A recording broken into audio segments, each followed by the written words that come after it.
Ikadalawampung kabanata. Ang 1,000 taon. Pagkatapos nito, may nakita akong anghel na bumababa mula sa langit. May hawak siyang susi ng kailaliman at may malaki siyang kadena. Dinakip niya ang dragon, ang ahas noong unang panahon na tinatawag na Diablo o Satanas, at saka iginapos ng kadena sa loob ng 1,000 taon. Inihulog siya ng anghel sa kailaliman, saka isinara at sinusian, at tinatakan pa ang pintuan nito upang walang mangahas na magbukas. Ikinulong siya upang hindi makapandaya ng mga tao sa iba't ibang bansa sa loob ng 1,000 taon.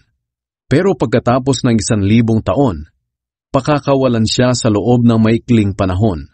Pagkatapos may nakita akong mga trono, at ang mga nakaupo roon ay binigyan ng karapatang humatol. Nakita ko rin ang kaluluwa ng mga taong pinugutan ng ulo dahil sa pangangaral nila tungkol kay Jesus at dahil sa pagpapahayag nila ng salita ng Diyos. Ang mga ito ay hindi sumamba sa halimaw o sa imahen nito, at hindi tumanggap ng tatak nito sa noo o kanang kamay nila. Binuhay sila at binigyan ng karapatang maghari na kasama ni Kristo sa loob ng 1,000 taon. Ito ang unang pagkabuhay ng mga patay. Ang ibang mga patay ay sakalang bubuhayin pagkatapos ng 1,000 taon. Mapalad at banal ang mga kabilang sa unang pagkabuhay ng mga patay. Walang kapangyarihan sa kanila ang ikalawang kamatayan.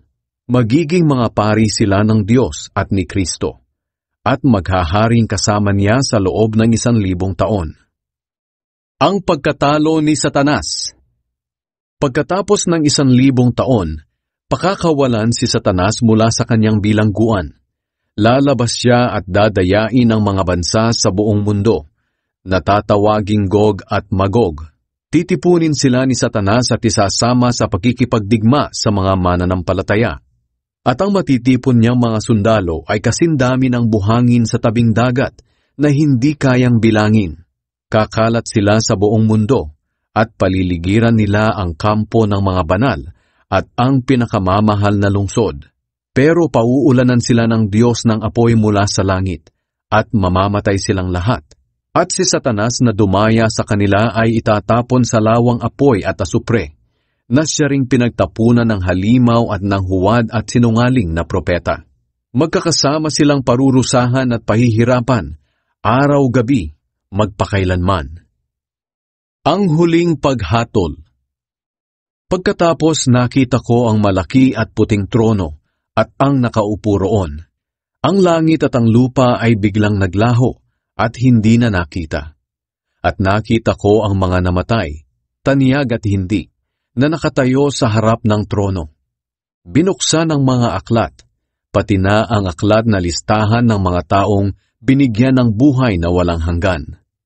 At ang bawat isa sa kanila ay hinatulan ayon sa ginawa nila na nakasulat sa mga aklat na iyon. Kahit sa dagat sila namatay o sa lupa, naglabasan sila mula sa lugar ng mga patay, at hinatulan ng lahat ayon sa mga ginawa nila.